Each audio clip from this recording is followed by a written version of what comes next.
Hello all, Bob Pisani on the floor of the New York Stock Exchange. Our cash will be joining me as usual. We have another modest rally here the day before the FOMC meeting. Not as big as yesterday, but I think the big news today is oil spiking up. There was a drawdown in inventory levels, and we're up, what, 5% right now? Well, I think crude. Two things. The one you brought up yesterday, that the New York Fed did a study back in 2011 that showed that since 1994, the days prior to an FOMC meeting, regardless of what the decision was going to be, have produced steady rallies right into the decision. And in fact, they have produced since 1994 80% of all of the gains that the market has had. So I think today's a bit of a continuation of that. That's a remarkable stat, by the way. Not to, pardon me for interrupting, but there are 8 FOMC meetings a year, and this Fed paper pointed out that the gains that we have had, and I believe it's almost a 0.5% in the 24 hours before, have accounted for 80% of the stock gains since 1994. Those 8 FOMC meetings. I mean, that's a remarkable statement. It's a stunning trading strategy. Yeah. I mean, it's just amazing. And then today, we're starting to see gold is soaring, oil is soaring, as you noted. That kind of hints that maybe there's no rate hike tomorrow.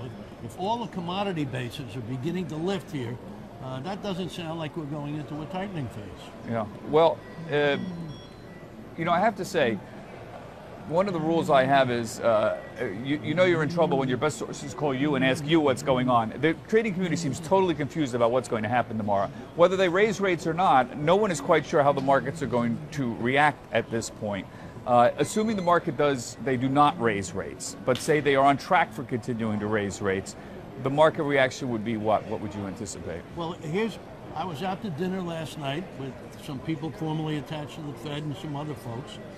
And the conversation got around to Thursday afternoon, 2 o'clock, 2:15, 2:30. But the real key is going to be Friday, when you get to see what the emerging markets do, when you get to see what the offshore markets do. Mm-hmm. So we may not have the answer until Friday morning, when we see if the Fed moves and it causes disruption, then we'll have to worry about next week and see where we go from there. Okay. Still, it's amazing. We're right on top of this meeting, and we still don't quite know exactly what's going to happen with them, or how the markets are going to react. We did talk about this yesterday, though. The volatility markets, the VIX, is indicating no particular expectations of explosion, whether the Fed raises or not, which is sort of interesting at this point. Yep. There seems to be not a lot of protection in the market. Yeah, nobody's ready to put that double down bet out there. Yeah. But we'll see. You know, Larry Summers and all these guys talking about the market's not ready.